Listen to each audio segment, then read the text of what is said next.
Let us be glad and rejoice. The marriage is come. Honor and power to you. Honor and power to you. Honor and power belong to you. Praise and thanksgiving to you. Praise and thanksgiving to you. Praise and thanksgiving belong to you. Salvation and glory, honor and strength belong to the Lord our God. Let us be glad and rejoice. Let us be glad and rejoice. Let us be glad and rejoice. Till the marriage is come. Honor and power to you. Honor and power to you. Honor and power belong to you. Praise and thanksgiving to you. Praise and thanksgiving to you. Praise and thanksgiving belong to you. Salvation and glory, honor and strength belong to the Lord our God. So let us be glad and rejoice. Let us be glad and rejoice. Let us be glad and rejoice. The marriage is come.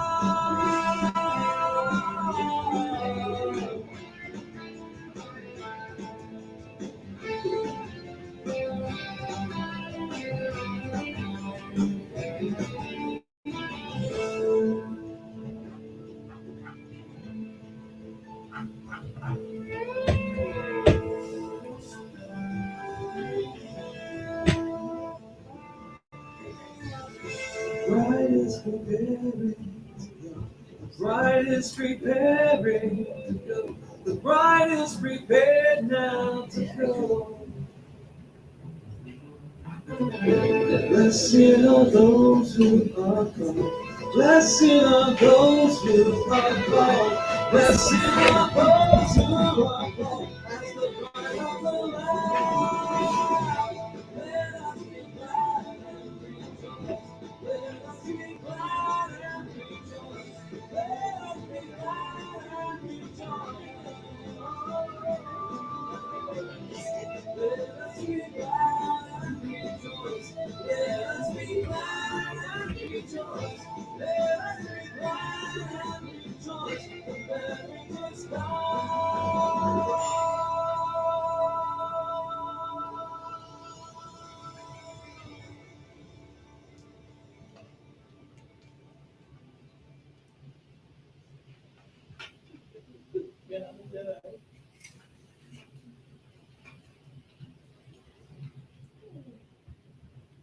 Shalom, everybody. We can now get started on our Midrash in just a second. Let me come to the right slide over here.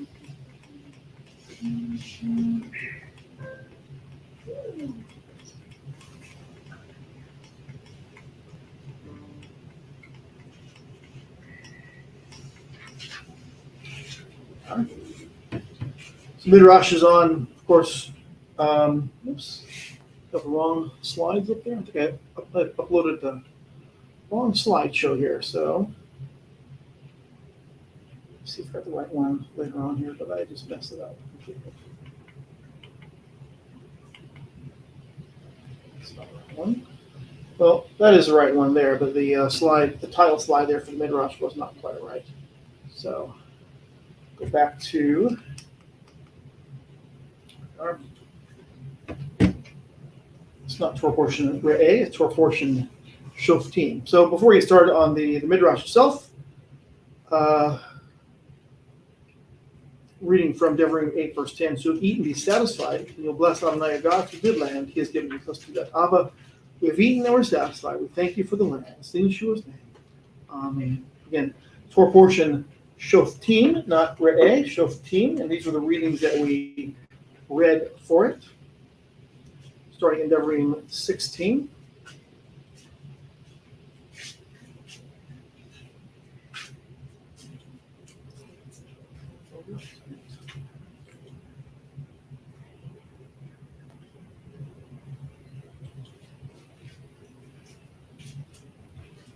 The slides on the computer seem to stop turning, so.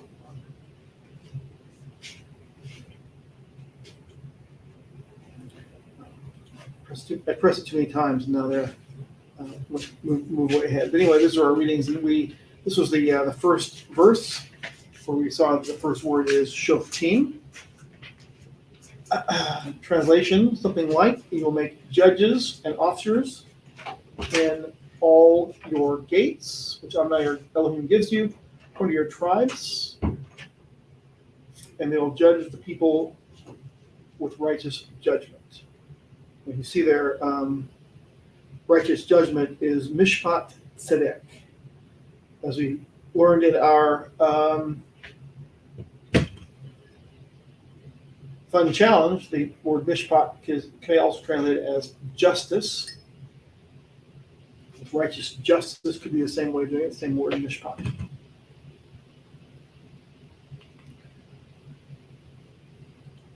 We read the Hoth Torah, which includes chapter 53, and it's actually it's not just my own invention. If you read it even in the complete Jewish Bible, it says Messianic adaptation is to conclude the reading at 53:13.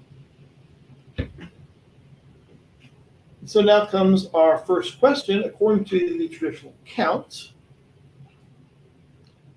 how many mitzvot are in this portion? It's one of these four: 31, 47, 41, or 27. Now, it's not order, but it's right. So 31, 47, 41, or 27. Who wants to vote for A, 31? Any votes for that? Just smiles. B, 47. Anyone think it's 47?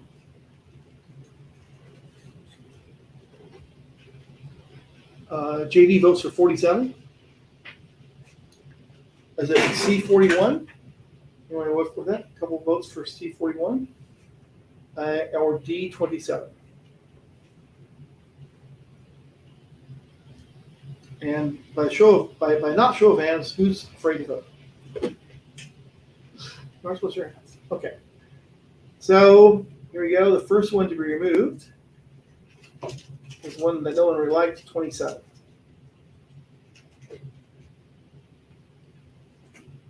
Slide turn. The second one to be removed is also the kind of the one that no one liked, 31. So it's a choice between 47 and 41.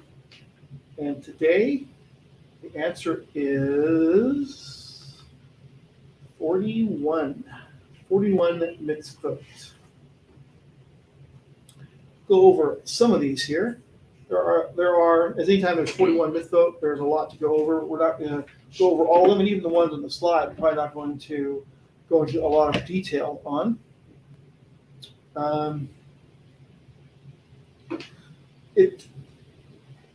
In looking at 1621 and 1622, they go together. I would say that, does it say specifically don't plant trees in the temple courtyard, or does it say sacred poles or Asherah, which are poles or trees like that?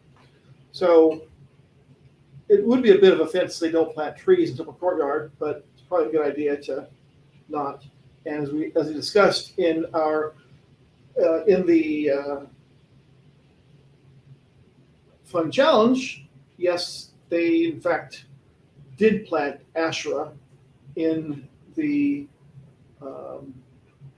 temple itself. So it turned out to be a bad idea, but one of those things where if you say don't do it, doesn't mean they're going to say, oh, like let's do that. But when you get in that passage in 2 Kings, it the whole started earlier than what I guess we didn't actually read it, but I just posted the passage or the the verses, but it acts as if, well, the high priest said, we have discovered the book of the Torah, or the scroll of the Torah. And that's when they decide to rid themselves of the Asherah. So what were they teaching from before that? If Probably just a lot of tradition. Well, some have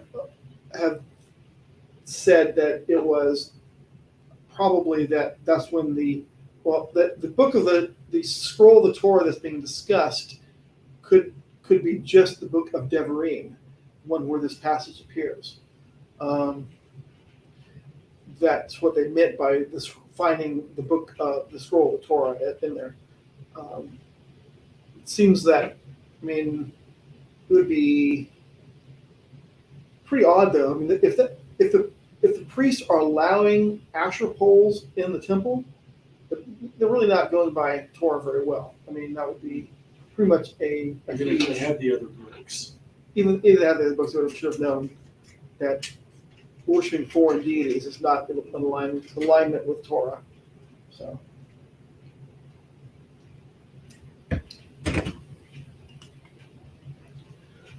Don't sacrifice animal with a blemish on the altar. Now, what happens with animals that have blemishes? What can you do with them? Animals that are not in good enough shape to bring to the altar to sacrifice. You can eat them within your gates. Can you still give them to a priest for them to eat, not to sacrifice? Don't know. It doesn't really. I mean, Not really, because they eat for the sacrifice. yeah, they I typically. mean, not give them one that say, here, this one's not for sacrifice because we can't, it's got a blemish, but here's sweet for your family or whatever. Maybe. They could maybe sell. I mean, the question came up last night at prison. What if your firstborn is blemished? What's the right decision to do with it? And could you bring it as an offering, or would you not bring it an offering because it's blemished? And my thought is that it's not an acceptable sacrifice. If it's a firstborn, but it's not an acceptable sacrifice, you could still sell it or bring the valuation of that as a silver, donation silver. Because the firstborn was not necessarily what you could put on the altar, because it was the firstborn everything, donkeys, horses. Right. If it's not acceptable sacrifice, Just because it's firstborn doesn't mean it's a sacrifice. Right. Yeah. So you could sell that amount or bring the valuation of that amount to the priesthood as a donation. But because it's not acceptable sacrifice, you can't put it on the altar. So it's something like your firstborn ox was born a donkey. But he self-identifies Identifies as a donkey. I don't think they're mentally unstable in those days. 17 verse 10. In accordance with the verdict declared by the Kohen, Levites, and judge in the place which the Almighty chooses, act in accordance with that. Be careful to do all of their instructions. And that's the positive version of 17:10. The negative is don't deviate from their decision. So that was, again, one of our questions we asked out for the judge, Devorah. Now, 17:15, there's two halves of that. Listed that the king must be chosen by the Almighty and don't appoint a foreigner as king over Israel. It did that, didn't it? Well, Wanted what was Saul, who was going to sacrifice, replace his daughter, and got ready when he died. Yeah. That was not Israel. They sought He was- him out to be king. Yeah, and he made that.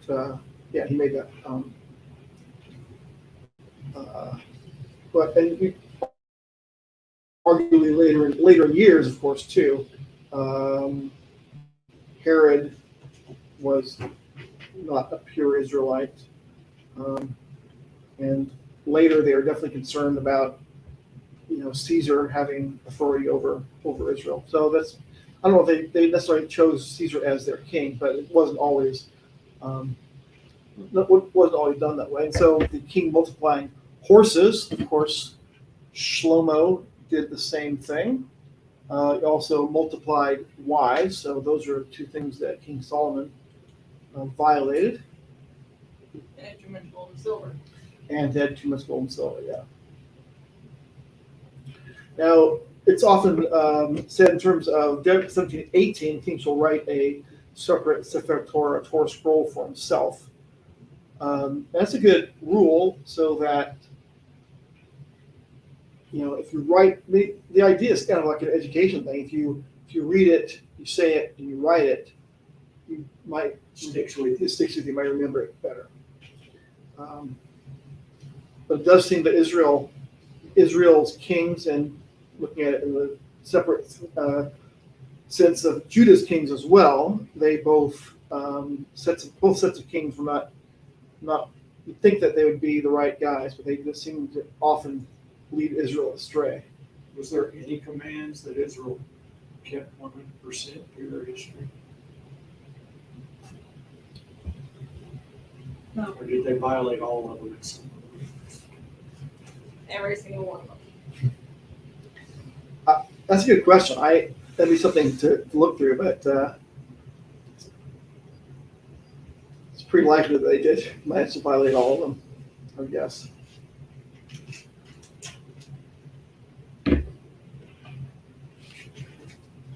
Now, some kings may have done, not. I would say every king or every Israelite didn't violate all the mitzvah, But as a nation, as a whole, yeah.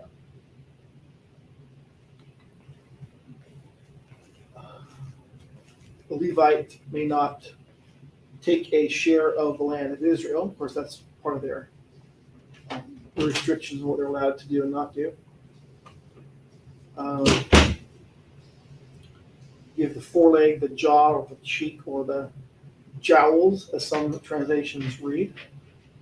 Stomach to Cohen.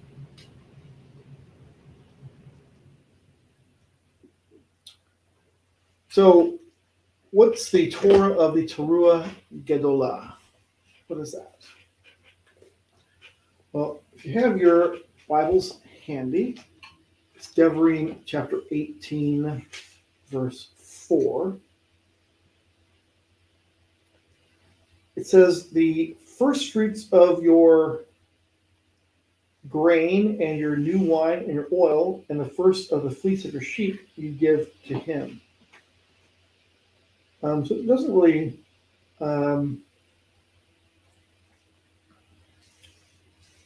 directly talk about that here that I have seen.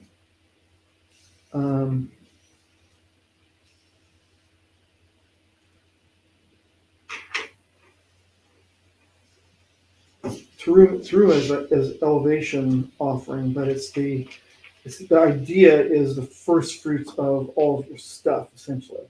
That's where that is being discussed in this, but it doesn't use that phrase directly. It does say to give the first of your fleece of your sheep to the Cohen.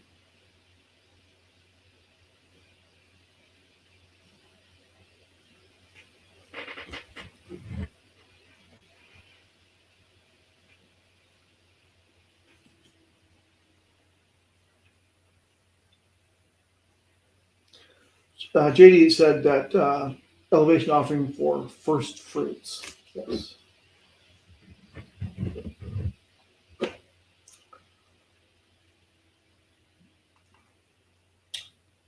Verse, when Levite moves to a place chosen by the Almighty, he is to minister and eat as an equal with the Levites already there. That's from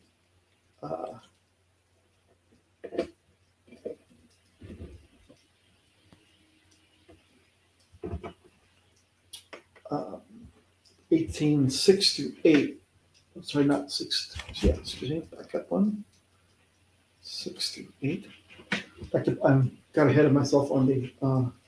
What reads here is, when Levite comes from one of your gates, and where he has sojourned among all Israel, to come with all desire to the place which Yahweh chooses. They shall serve the name of Yahweh his Elohim, like all his brothers, the Levites, who are standing there before Yahweh. They are to have portion for portion to eat, besides what comes from the sale of his inheritance. So it's it really is not wrong that the mitzvah as written is simply that the Levites move in, they're considered to be brothers and on equal basis with Levites who are already in that city or that location. So I don't have a slide this time that compares these words here, kasim and kasam. But kasim is divination, what Israel is not allowed to do. A kasam is the name of a rocket that is used by the Palestinians to attack Israel. So the Torah divides these practices that are similar as kasim, divination, kashaf, sorcery, and haber, which is someone who is casting of spells. So all of those three are considered to be not within Torah to do so.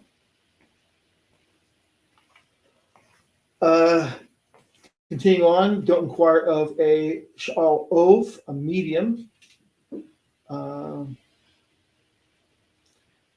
Asker of familiar spirits, or literally asker of an animal skin bottle, which would be the methodology for making their wizardry.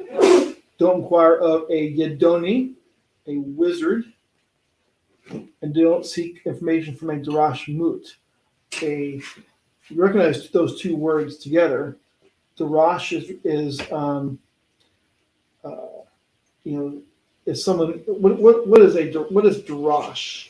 It's the same root word as midrash, right? To drash on something, or darash is someone who is an information seeker. So you're seeking information, and mut is the word for is a derivative of the word for death. So you're seeking information from the dead, so to speak, would be a way of saying it. Mut to be the dead. So don't be a seeker of information from the dead. In other places, isn't that worded like don't have recourse to the dead? I think I've read that in some version. How would you then apply? Would that be the same? As in trying to conjure up the dead to get advice. Don't seek advice from the dead. Yeah. Kind of like Saul. Correct. Like that was definitely another king doing things outside of Torah.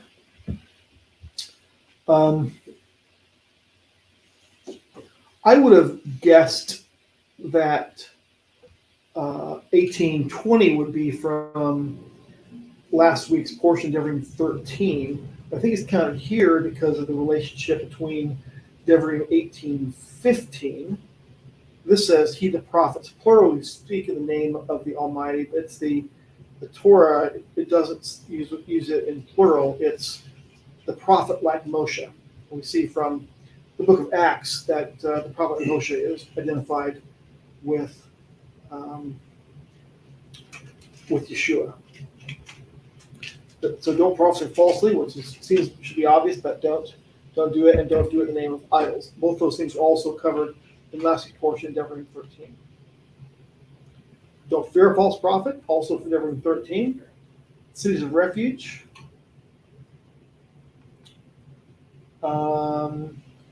This is kind of a tort law sort of thing. Don't move your neighbor's landmark.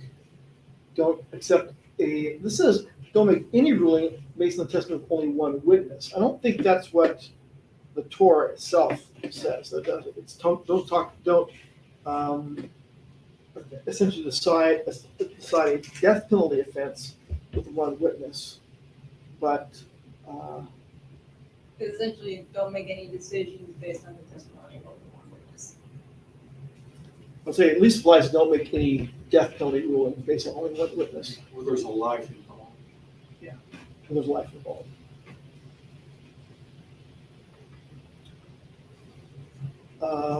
There is the Cohen for war, so to speak, is supposed to hit one of his jobs. The warrior priest. It's like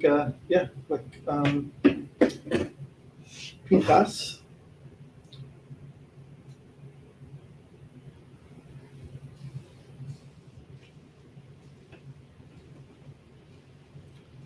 And there's a section about not being frightened, because that does, a frightened member of the your military does tend to Spread. panic spreads, like a disease. So don't let any of the 7 Canaanite tribes remain alive. There's a different ruling for those who are, yes. Actually, when it comes to the Canaanite nations, Uh-huh. like what's actually used is like an idiom meaning make them totally harmless. Because you do actually see Canaanites later in the Bible, Mhm. and they're completely harmless.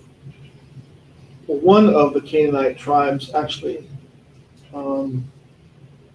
the one that Joshua made a treaty with, was still around for sure. And fought on Israel's side, Yes, fought alongside Israel. Yeah. even though they weren't supposed to be allied with. Well, it speaks to be even there, but they did. Yeah.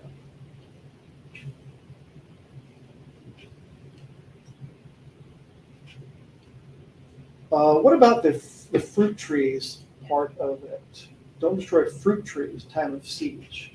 It tells you to respect, basically, the trees you can use for a siege engine or making, ladders to climb over walls would be from trees that are from non-fruit bearing trees. It said to make certain that those are from the trees you are talking about. Now, He seems to, through scripture, give special honor to fruit-bearing trees, different than others. What the one you just said, and then like his instructions on when you plant the trees, you can't even get the fruit, harvest the fruit for so many years. Yeah. You just treat them special. JD post, eat from them, the trees, but don't destroy them.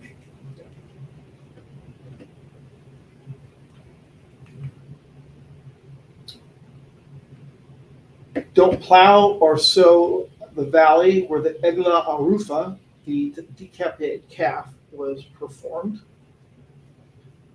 In other words, what is the decapitated calf, so to speak? What is this discussing? That's the one that was part of the procedure when there's a murder and nobody knows What it was. Yeah. which town is blamed for it or something. Yeah, it says, and the elders of that city shall bring the heifer down to a wadi with flowing water, which is neither plowed nor sown, to break the heifer's neck there in the wadi. Verse 6, let the elders of that city nearest to the slain man wash their hands over the heifer whose neck is broken in the wadi.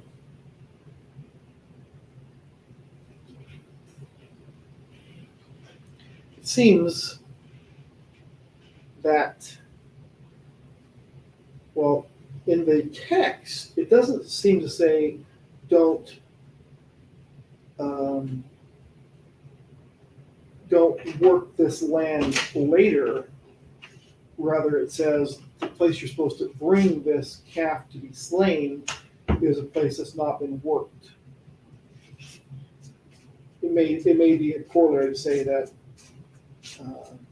it was in fact not to be sown or plowed from that point on. And you make a conscious effort to keep a place like that. Yeah. To be ready.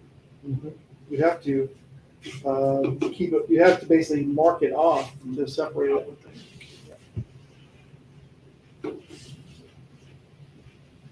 Okay, so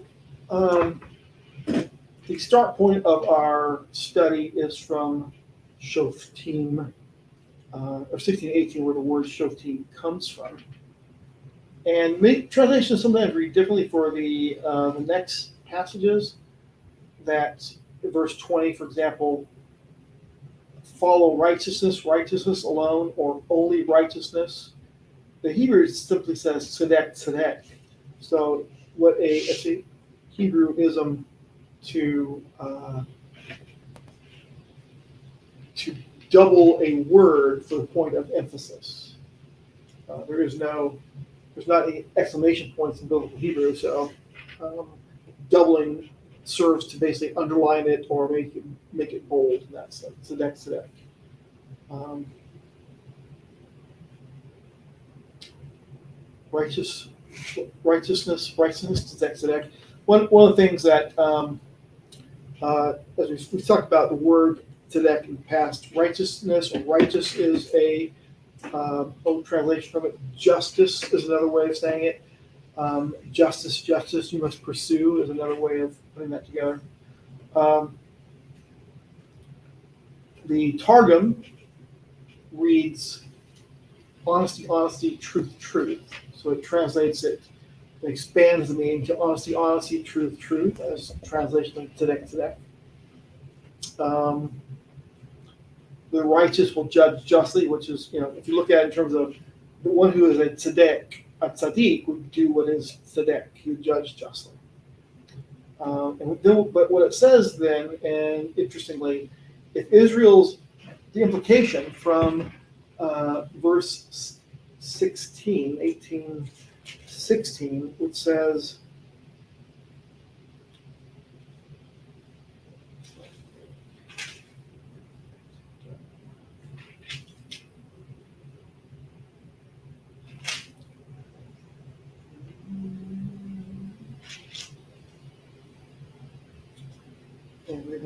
I think I said 18, 16, it should be 16. 16, it says, get right in there.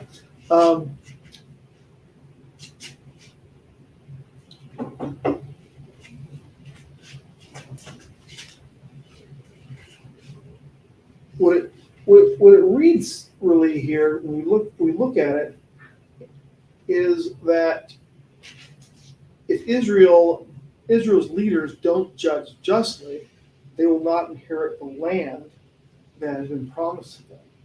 So it's one more thing in the sense that if Israel's leaders don't do what it says to do, then that's going to lead to Israel themselves not being allowed to stay in that land.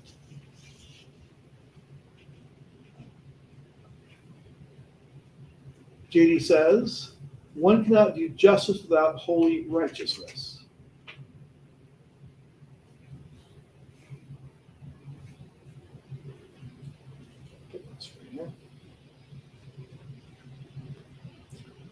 One cannot do justice without holy righteousness. It's a good way of looking at it, that because righteousness and justice are the same words. Therefore, it seems like it makes sense that you can't do justice without righteousness. The righteousness is defined by Torah as what is kadosh, holy.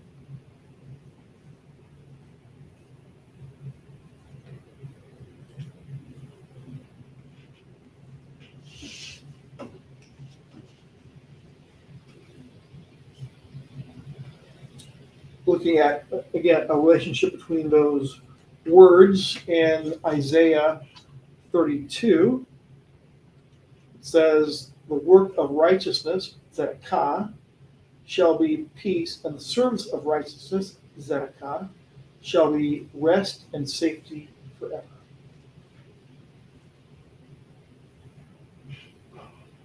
JD says, I didn't read all he wrote.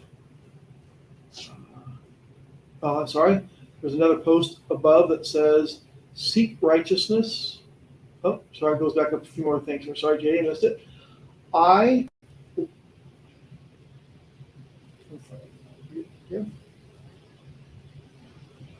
I like righteousness, righteousness. Righteousness is being like Adonai. Justice is doing what he would do. And he says, seek righteousness so you can do justice. I missed his first quote on there. Righteousness, righteousness. Since righteousness is being like Adonai, justice is doing what he would do. What do you think about that? I think they're kind of synonymous. Like one goes with the other. Mm-hmm. What he's saying is that righteousness is the state of being, but justice is the state of doing what righteousness says. So you Can't do have one justice. without the other. Yeah.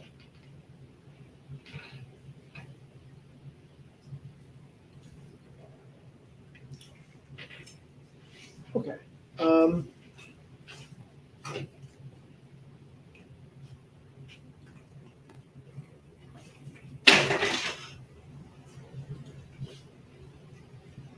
Again, we see the don't do so. A couple different places.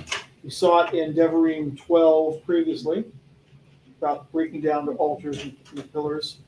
And this says the same thing here, is verse 22, to not set up a pillar, which Yahweh Elohim hates. The same word, though, interestingly, is used. An Asherah is a tree, is a pole or a tree, but the same word for pillar was set up by Jacob in Genesis 28. Jacob rose early in the morning and took the stone that he had put under his head and set it up as a pillar and poured oil on top of it. The same word used in Devarim saying don't do it, but it's something that that Jacob did. That was before Torah was codified. It is. It was never a commandment against that we see. What Rashi says, perhaps asking why no pillars now in terms of what the Torah says, is that although it was dear to him in the days of the patriarchs, he now hates it since these people made it a statute for idolatry. We'll see later that they could put up a standing stone, depending on what it meant, like a boundary marker, or I don't remember the exact incident, but when all Israel gathered themselves together to go wipe out one of the tribes because they heard they put up a stone. And it turns out it was just something like a marker or something like that. Was in worship, yeah. Yeah, nothing to worship. Two more comments here. Cece says something that I was wondering about is the attributes of justice and mercy. If we do not do justice, then maybe Yahweh does not express mercy on us. And I think this is Naomi that says, Dad says, remember the unjust judge from the New Testament. He didn't do justice till she bugged him. She bugged him. Is that what you said? Yeah. Well, there's a there's a text that talks about a woman going back to the judge to get righteous. Oh, okay, I see what you mean. She kept at him. Mm-hmm. Okay.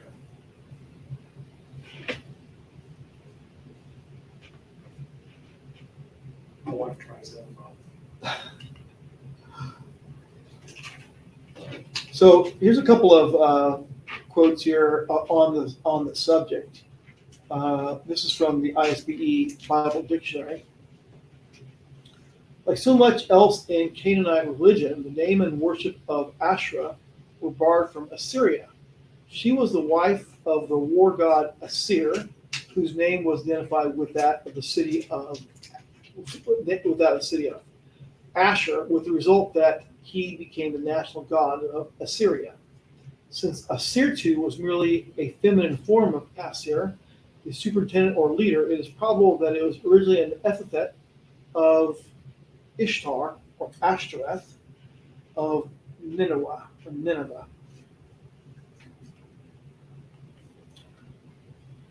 In the West, however, Asherah and Ashtoreth, came to be distinguished from one another. Asherah being exclusively the goddess of fertility, whereas Ashtoreth passed into a moon goddess. Asherah is the consort of Baal and known as Venus to the Romans and Diana to the Greeks.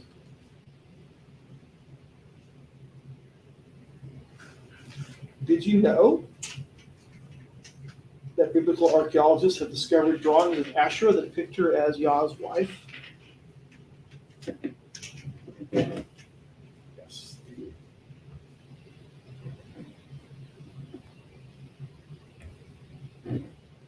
Not pleasant.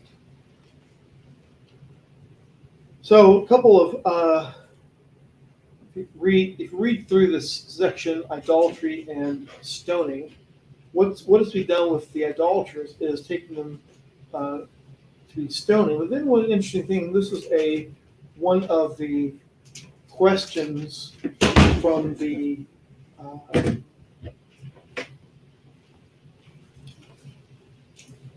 fun challenge. At the mouth of two or three witnesses shall be that. At the mouth of 2 or 3 witnesses shall he that is to be dying put to death.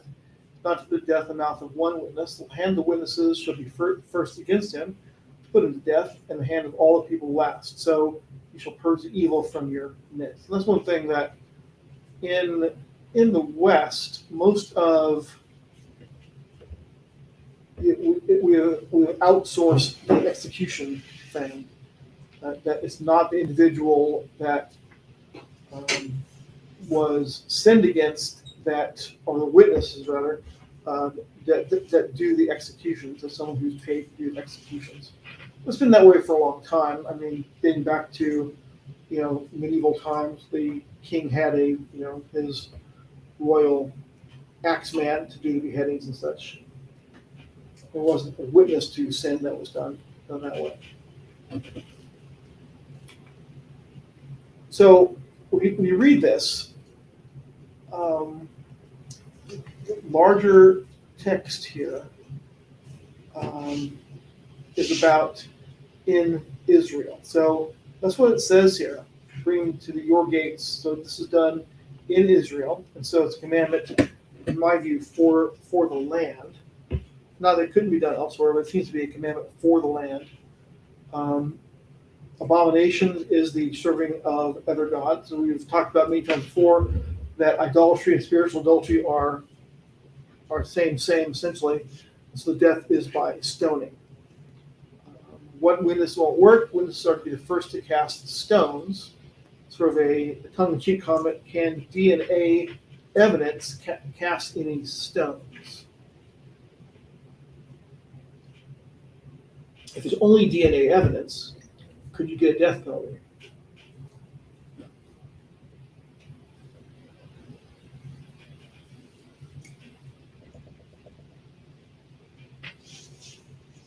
Jim says, yes, hang him.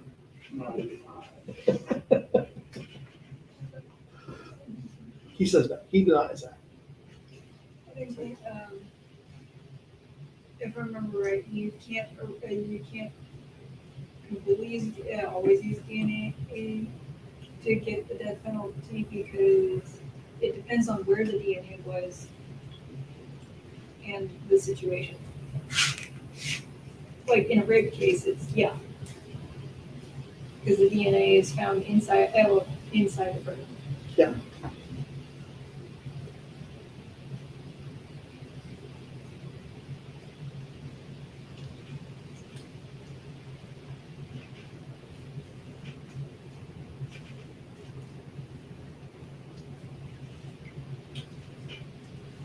Okay, he says the point is be careful about your accusations. CC says that DNA alone is not 2 witnesses. What if you have DNA and CCTV? It's like eyewitness testimony is the only thing that isn't considered circumstantial evidence, and this has been the basis of it for the longest time. And the camera counts as an eyewitness. Yeah. Um, But like the Bible also encourages doing investigations. for sure. Investigate carefully.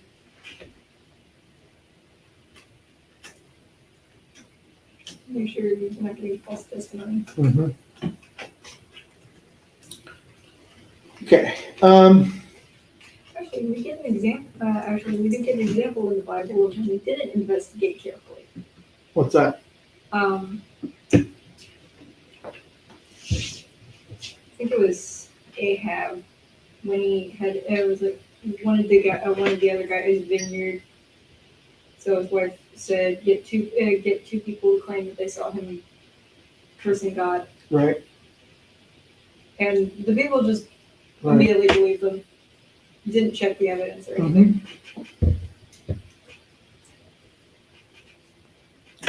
Okay. So, subject of witnesses and such. Let me go back to, it wasn't this week's reading, but in John 8, 1 through 20.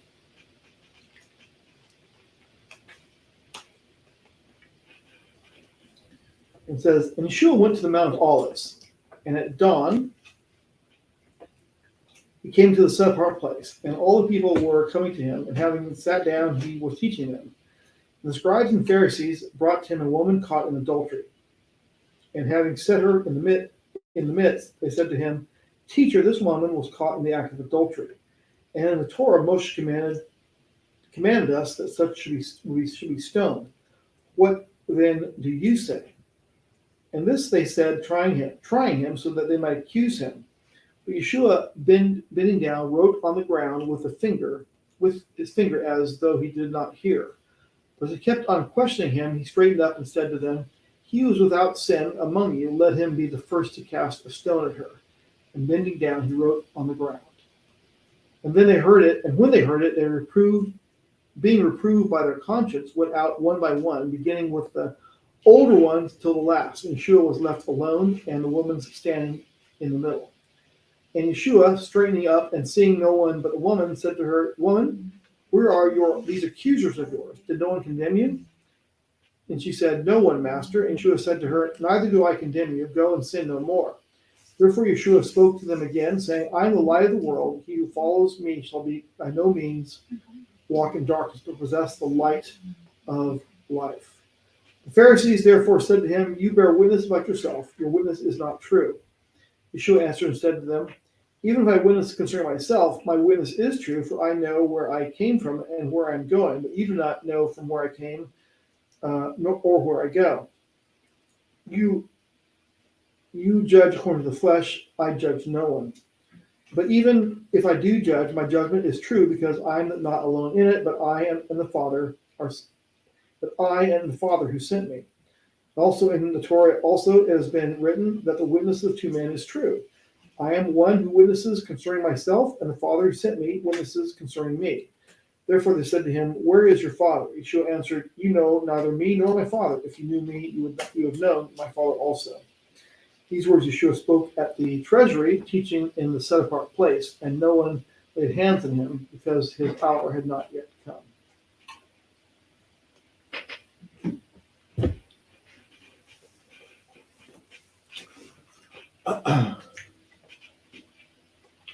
There's a bit of a time lag in the video versus those who are watching online. So, and commenting on the last section, JD said DNA and CCTV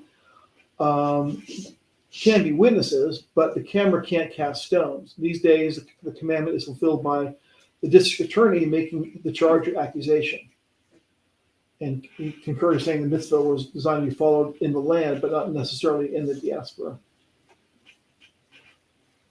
So, with regard to the two witnesses Yeshua is talking about here, the question is, Well, would Yeshua make reference to the passage in Devarim about the witnesses? He seems to be referencing it at least. Who are the witnesses? Well, Yeshua and his father are this. Comparing Yeshua's words with his passage in Devarim, is there anything we can glean about Ephraim in the northern kingdom, idolatry, adultery?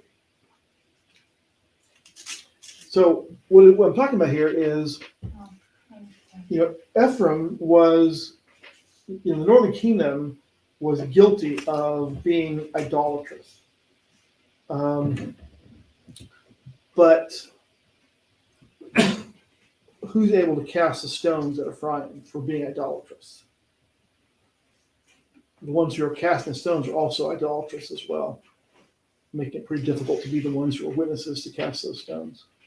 The only ones who can do it, again, would be the same witnesses to Yeshua and the Father.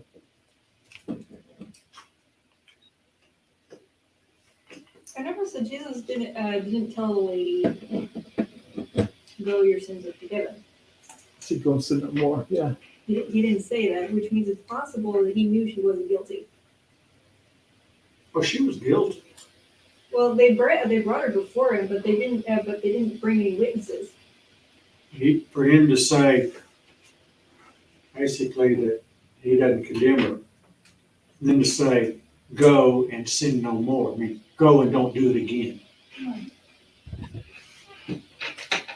It seems like he is following what the Torah says, because there weren't the two witnesses. They brought the charges. Her and the charges, but they didn't bring any witnesses. Sounds like he. Unless But he they knew were also that witnesses because they were participants, or someone was a participant among them. I mean, there's all kinds of theories, but it sounds like he knew she did wrong, but they were not going by the law to condemn her. Yeah, they were condemning her, but if she was caught in the very act, that kind of means that there's got to be somebody else involved. Yeah, somebody else. And all they did was bring her. And they're not judging justly. They're not using equal weights and measures. So he pronounced the judgment. I don't condemn you. Yeah. But then he said, Don't sin no more. don't do it. And also trying to trap Yeah, they're definitely trying to trick and trap them to try to, because they really I think they wanted him to say she should be killed according to the Torah, and then that would mean that he is looking at the politics of the time. Israel, essentially the death penalty had been removed from the ability of Israel to enforce the death penalty. That was basically Roman law was in place. So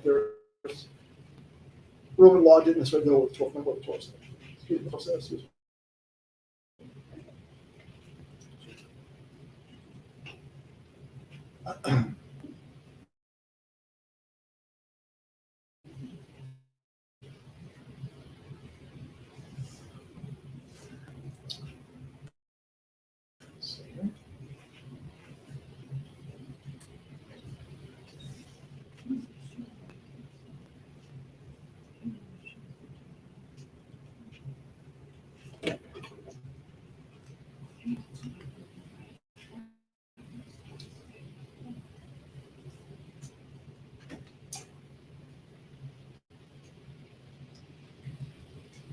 This is a reiteration of to do what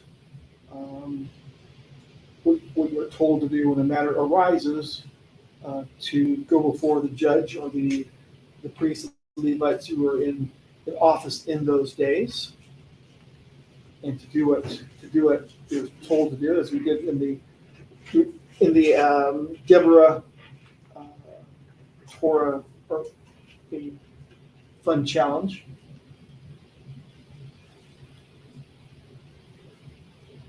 I want to get to this. Look at 17:11. 17:11 says, "Do according to the Torah which they teach you, according to the right rule which they say to you. Do not turn to the right or to the left from the word which they declare to you." So, not turn to the right or the left, essentially says, do not deviate from what they tell you. But would this mean that we're in the wrong for not adhering to what they said to do? because believers in Yeshua don't really necessarily listen to what these judges have said. Slide on the computer's not working very fast here on the other side of it. Well, I would say that the Great Sanhedrin consisted of 70 members plus 171. But that Great Sanhedrin condemned Yeshua.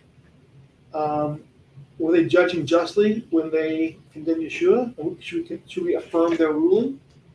That's not sort of what the Jerusalem Council did. They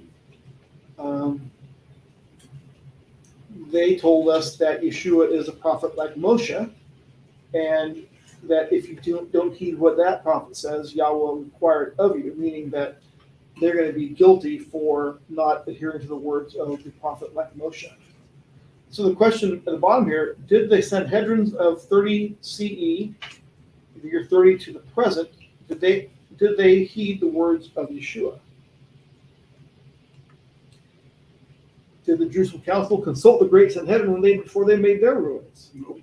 Who did the apostles go to for judgment rulings? Sanhedrin or to the council? Yeah, they didn't go to the Sanhedrin, did they? Talmud is not a uniform interpretation of Torah, but captures the disagreements of the rabbis. Was there a Sanhedrin formed to solve those disputed interpretations?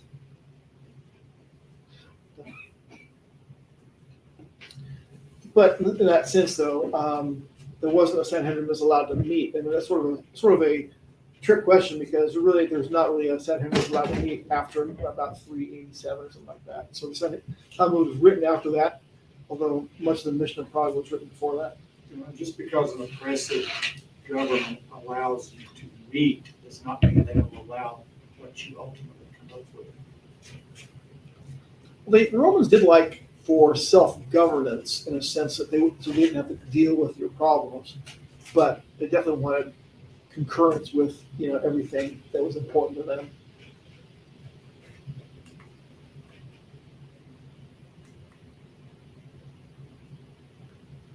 So, a king over you. This is from that passage, not reading the whole thing, but from this passage. And he is not to increase wives himself, this is the king, lest his heart turn away, nor is he greatly to increase silver and gold for himself. And it shall be, when he sits on the throne of his reign, he shall write for himself a copy of this Torah and a book from the one before the priest, the Levites. So the design of Israel was to be under Yah, and Yah would be the king. But Israel asked for a king. That's what Moshe said as a prophet. According to Talmud, Israel had 3 commandments. Once establishing Israel, one was to request a king, eliminate the seed of Amalek, and build a temple. Although, what's the problem there? The highlighted part is that there wasn't a command to request a king, but it was prophesied that they would. So I guess you could say the same thing. Hey guys, either we request a king, or Moshe is a false prophet. I don't know if that's works quite that way, but more than necessarily mitzvah to request a king.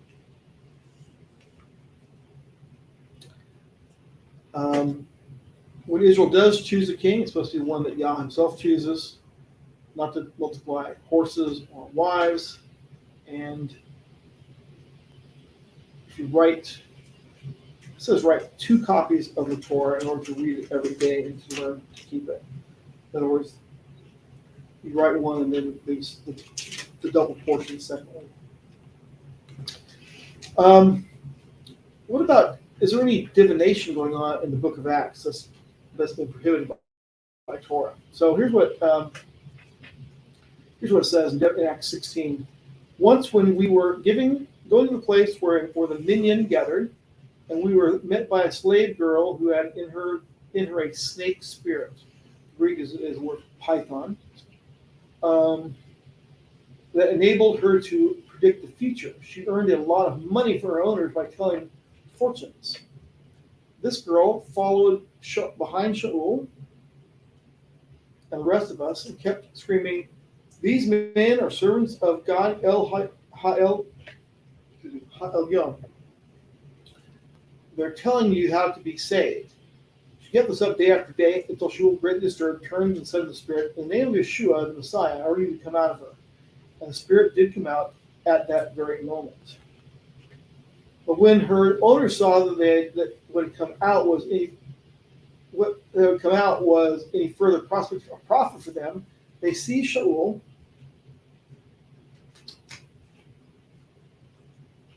and Silas and dragged them to the market square to face the authorities.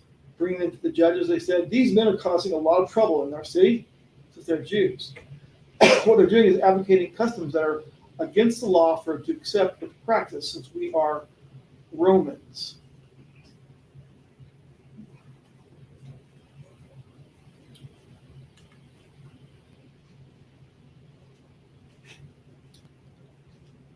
My view is that since we are Romans passage is essentially the argument that most New Testament Christians make against Messianics.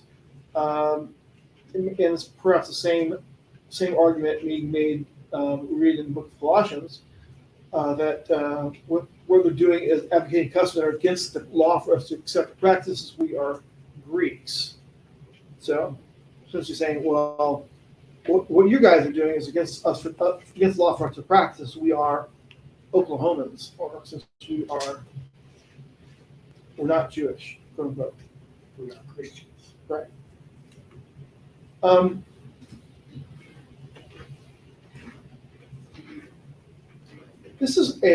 Next several slides are a short teaching or study commentary by Dane Kapler. He used to attend here some years ago while he was stationed here in the Army. You may remember Dane. Jim, I don't know if you're not. Recognize the name. Right.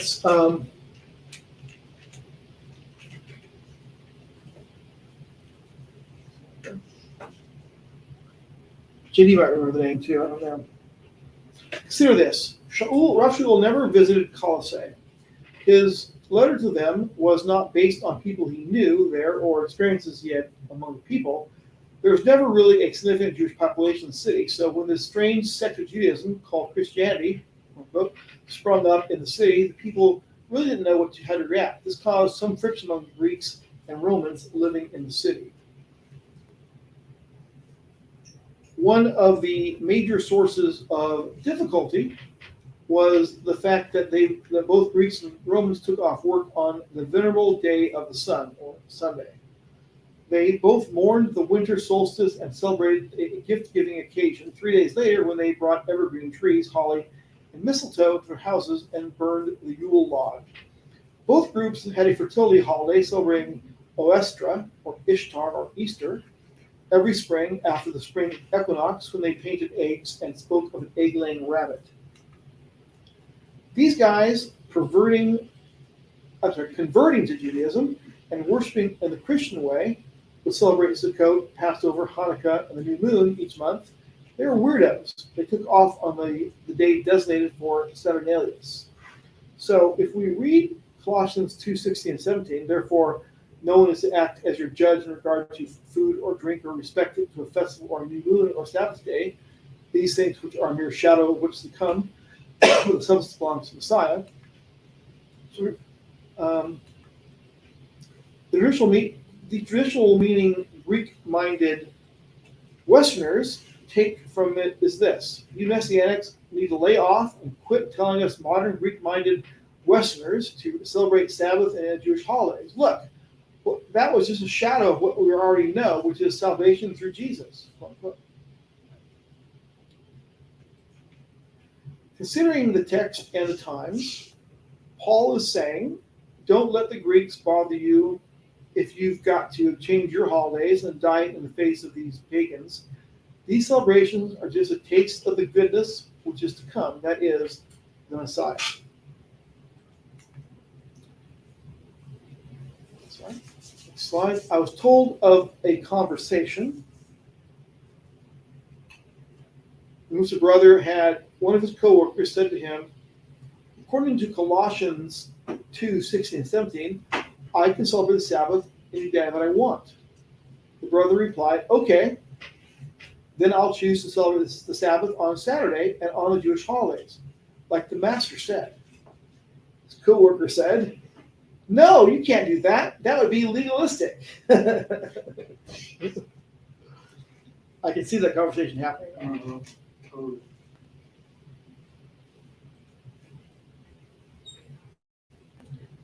All right, continuing on here. I think perhaps one of the most important sections in this Torah portion, or any Torah portion, is the discussion of the prophet like Moses. It says that Yah will raise up for you a prophet like me from among your midst, from your brothers. Listen to him.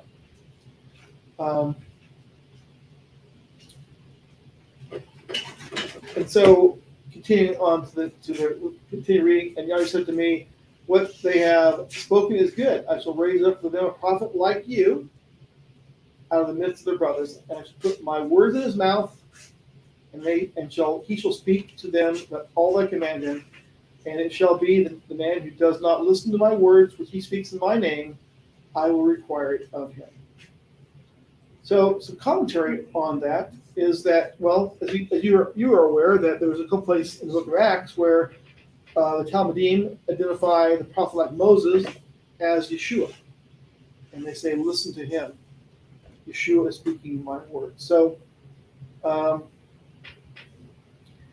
when the priests and Levites questioned John the Baptist, Yochanan the Immerser, they asked him, are you the prophet? And this is whom they were talking about. They asked the question, the prophet like Moshe. And what did he say? He said that. So those in Islam believe that Muhammad is the prophet like Moses. They call him the prophet. But did Muhammad really come from among the midst of Israelites who left Egypt? No. Isn't he a brother Israelite? No.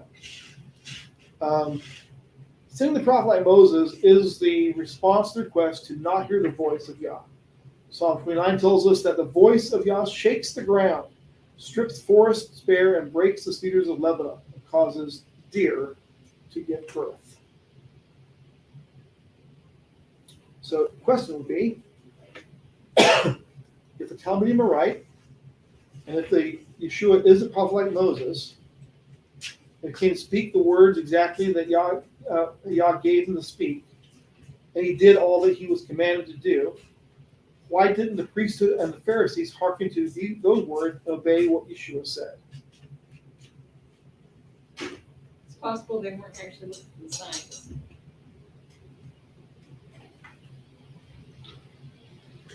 They were. They didn't believe he was. They thought he was good or rebellion or whatever. It might be that the priesthood and the Pharisees weren't listening to the words of Moshe in the first place, which is why they didn't recognize a prophet like him. Well, he did declare others to be the Messiah. Yeah, Kiva later declared Shimon bar Kochba to be So the why Messiah. would they believe him, but not Yeshua? Perhaps it may well be, you can look at it in terms of politics, right? There was, Certainly that,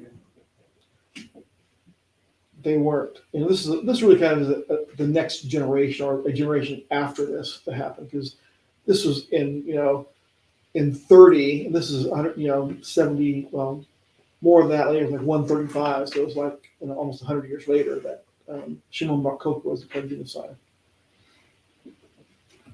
So basically, I think they're probably looking at the text saying, if Daniel was right, the Messiah should have come by now.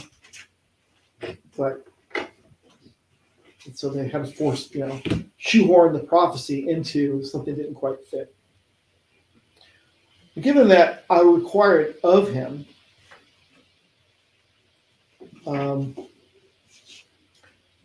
be understood to be, I will hold him to account or exact it from him. Adrosh is the word used to seek or inquire or require it of him. So if it can carry the meaning of to call to account, the hand of every beast I require it. Edrosh, every man's brother I require, the life of man. So this passage is requiring it of him. And so it's kind of some conclusions of this is, if Yeshua is a prophet like Moshe, I say by Kepha Stephen in the book of Acts, you'll be called to account if you do not shema Yeshua's words. If you don't shema to the prophet like Moshe, you can't be what? You can't be Torah observant. So if you don't believe that Yeshua is the way, truth, and life, and no one comes to the Father except through him, then you don't shema to the prophet like Moshe. Therefore, it will be required of you. You're not being Torah observant if you're not believing the prophet like Moshe from Devarim 18.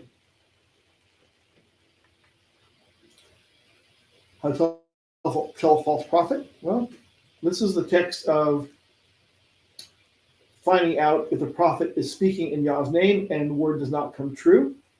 So that kind of gives us to the question, well, what if a true prophet has spoken words that haven't come true yet, right? Seems like Ezekiel, Jeremiah, Moshe, they've all had prophecies that haven't come true just yet.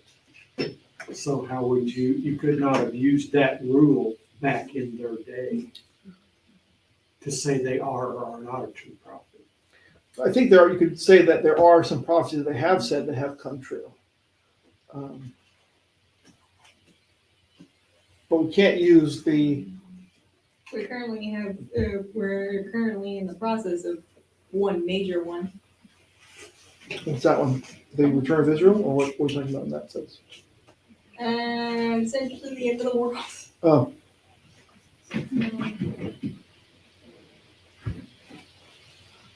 Because that it could I don't come know, true several lifetimes later. mhm. So you, who heard him actually say it, you're not going to be around then to see the proof that he was a prophet or not. In looking at the things they prophesied about, when they made the prophecies, I'd say it's fairly clear that it wasn't something that was, about to happen or happening then. It's something that was already, when they said it, was already in the future. We see a lot of today, or at least modern times with people setting dates for things to happen. And that, the date setting prophecies, and none of them have happened yet. It seems, and those are ones that are clearest to find out. It's binary. It's either it happened or it didn't. And I think that what is the motivation for setting a date like that? It's to bring about fervor and Belief, temporary belief. But the people who said it are probably deceived in thinking that what they're saying isn't temporary. Probably. So. Well, the easiest way to prove it would be to have them prophesy something that can take place within the next day. Right. Most of them Something were that would not generations later. Something that would not naturally happen. Of late, though, in the last, say, 20 or 30 years, there's been a lot of dates setting of within 3 years or 5 years or something along those lines. So it's something that's not right now, but it is something soon to come. Yeah. Maybe when somebody is a prophet, ask them to prophesy something that was going to happen in the next 15 minutes. So really, you couldn't. Because one of them did that. It was like the sun will go back, and the shadow of these stairs will extend, and the sun is going in the wrong direction. For that to work. Yeah, that's pretty 15 close range. minutes. That's easier to prove right away than that. Prove the truthfulness there. Yeah, actually, it was a sundial, not stairs. It was stairs involved to steps. The shadow moved in the wrong direction. That was completely unnatural.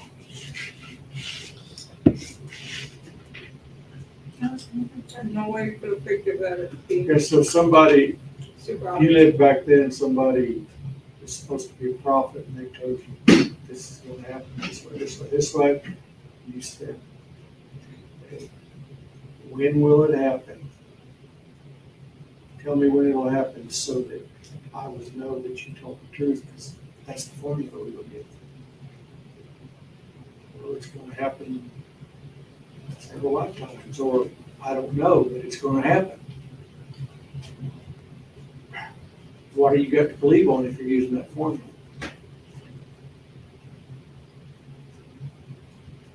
It has to happen in your lifetime before you can say, yeah, he was right. He must have been a real prophet.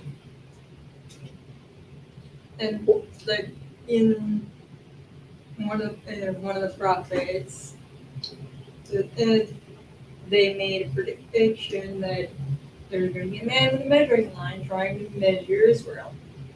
Mark Twain did that years later. Did that back in 1800. In the Use the measuring line. the prophecy about the next temple in Ezekiel 40 to 48, we wouldn't have that to know about if Ezekiel had not told us that, but it's not yet happened. But it's happening. I mean, They're already building. that would, if you'd only allowed to prophesy things in your lifetime, then none of the things of the quote last days events we know anything about right now. But a lot of prophets had just to prove You that gotta they have were a true mix. prophets, had to predict things that would happen within a few But it's almost- days or less. It's almost like you can't predict, you can't tell if they're a true prophet or not until you can say, yeah, it happened or no, it didn't. So it may not be able to tell he's a true prophet until centuries later. Then people can say, yeah, it happened. I guess he was a prophet. Guess we should have listened to him. Yeah. So you can't tell right then if he's a prophet or not. Mhm. You have to wait till in the future, or somebody else has to wait until the future because you're not going to be around to tell if he was or not. There is this big church that teaches false prophecy, and like you know if they are a real prophet if they fail their test, because what they encouraged was make a bunch of guesses, and if you're right a bunch of times but wrong, you have to get at least 3 wrong. Strike three. And you have to be as vague as possible. Yeah, that's That kind of makes me think there was more to that test than was written down there or something. yeah. I would say that may have been one of the things that a key part of that would be making these statements on the name of false idols, though too. That was in this passage. One of the things, the signs of a false prophet, was making prophecies in the name of foreign gods. So that would be probably more commonplace in ancient times when there were a lot more foreign gods in the Torah passage you're talking about. Actually, I can have prosperity gospel. In the name of money, you shall have more money. That's essentially what they teach. Yeah, money cometh, quote unquote. One of the things that I do want to speak briefly on, discuss briefly, was that Isaiah 53, Yeshayahu 53,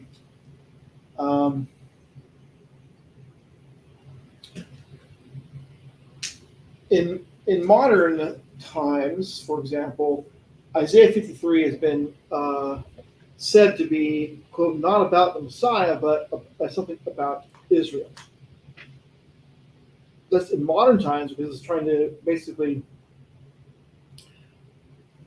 rabbis were confronted with Isaiah 53 as being about the Messiah, and so they had to perform a defense against that statement. Unfortunately, that defense for it to be successful, has to basically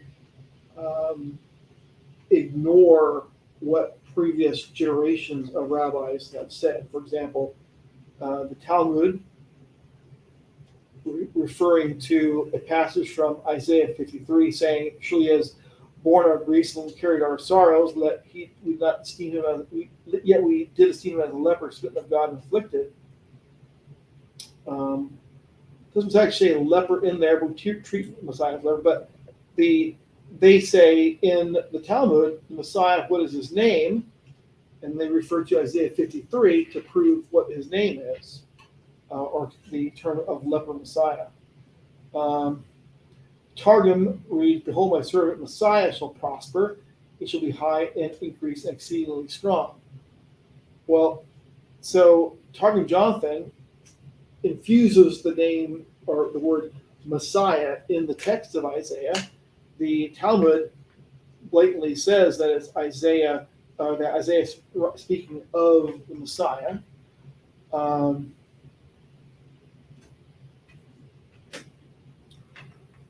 Even Maimonides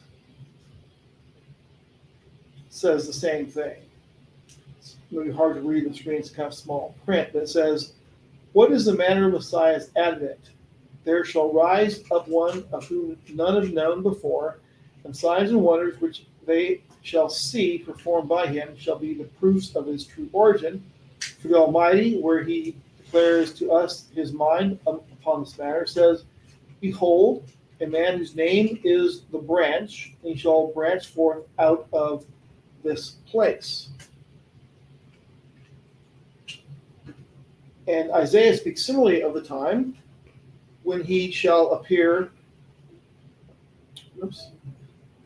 Similar to the time when he shall appear without father, mother, or family being known, he shall come up as a sucker before him, or as a root out of the dry earth. In the words of Isaiah, when describing the manner in which the kings shall hearken to him, at him the kings will shut their mouth, for that which they had not been told they have seen, which they have not heard they have perceived. So, one of the most famous rabbis of all time, Maimonides, Rambam, has also said that Isaiah 53 is about the Messiah. And as a result of that, we can sort of see that the arguments that Isaiah 53 is about Israel and not the Messiah are relatively new and really only came out as a result to try and refute Messianic belief, and it is only effective against those who don't know what rabbis have said in ancient times. So we'll leave that there. And Dixie wants to know what next week's Torah portion is, and there it is. It's Devarim 21 to 25. Keep Tetzeh. What are your questions?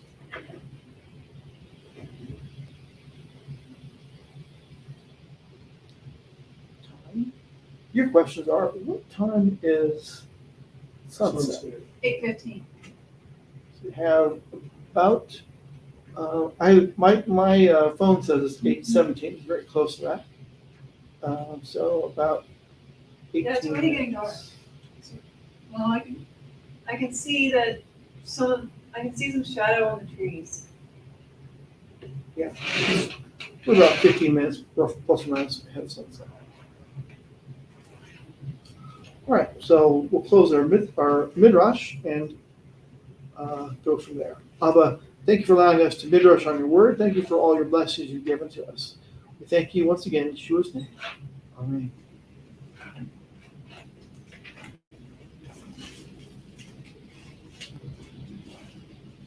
I got 8:6. The Sun Calc tab.